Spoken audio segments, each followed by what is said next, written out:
confidence is not very easily shaken. That's an important quality to have. He'll miss a few shots in a row, but they're not going to cause him to doubt himself. Not in the least. Only one game away from Chicago here. The Bulls will be back home for the next one. They can secure their spot in the postseason with the victory here. You know, looking at Chicago, they've had such a tremendous regular season. I mean, really exceeding even the most optimistic projections. A bit of a surprise, actually. And with the playoffs right around the corner, they are really excited to see just how far they can go. They get so many chances to win it all, and they have to be in that conversation. Shot clock at 2, and it's Pippen missing. Last game for the Bulls, they picked up the W against Indiana. And I'll tell you what jumped off the page to me, guys, the firepower off the bench. I mean, that's what really, I think, led them to that victory. Well, it was that energy boost factor, we call it. You can't rely on that kind of scoring coming from the reserves every game, but it was there for them that night. Rebounded by Rodman. On defense, Indiana. Victory eluded them last time in Chicago when they faced the Bulls. They played a very physical game the last time they got together, and it had a lot to do with them coming away empty. There were just too many key players in foul trouble by the time the fourth quarter came around. I'll bet that's what they talked about before the game. You know, getting the ball inside early. Well, it worked to perfection there. I like the game plan. Get it inside, force the defense to react, and then play off your big men. Now here's Jackson. 17 points for him last game against Chicago. Number 45.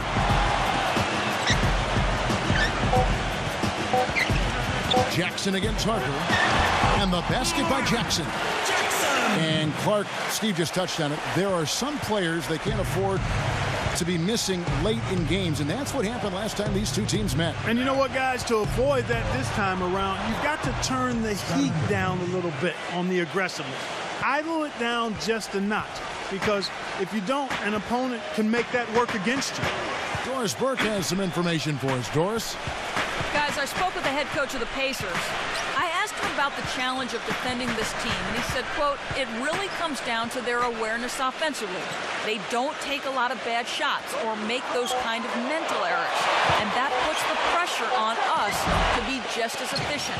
We've got to value our possessions so we can match them shot for shot. Gentlemen, back to you.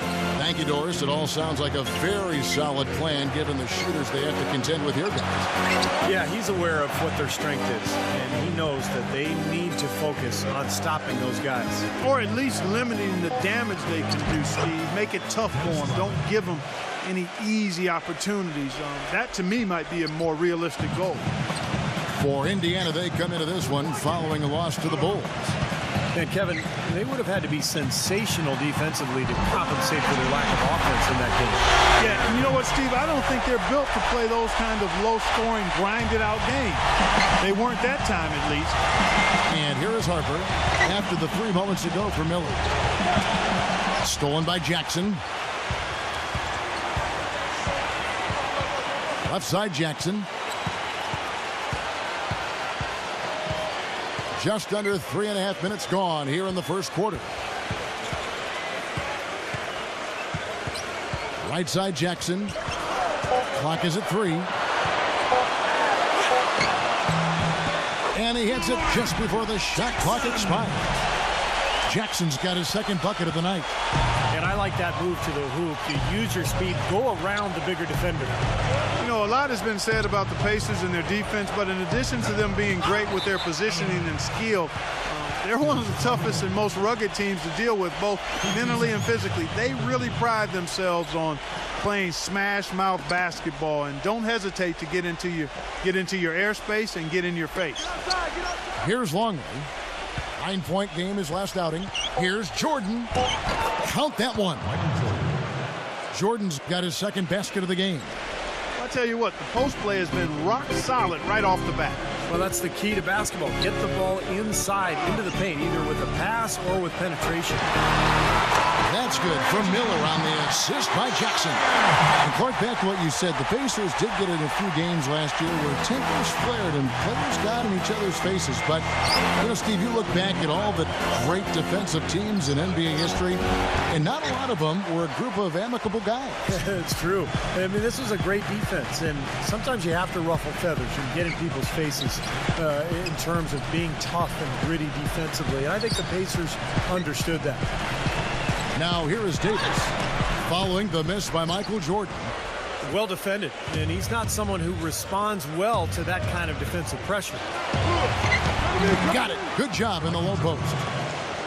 Jordan's got his third basket of the night right there.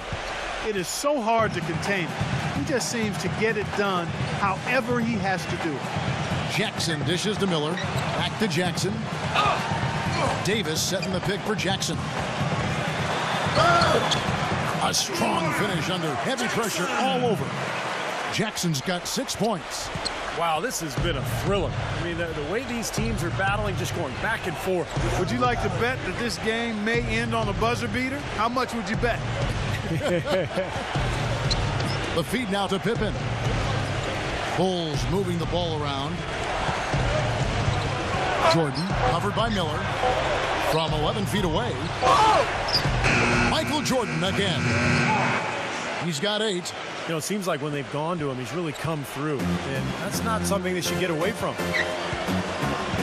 Davis with a screen on Harper. Back to Jackson.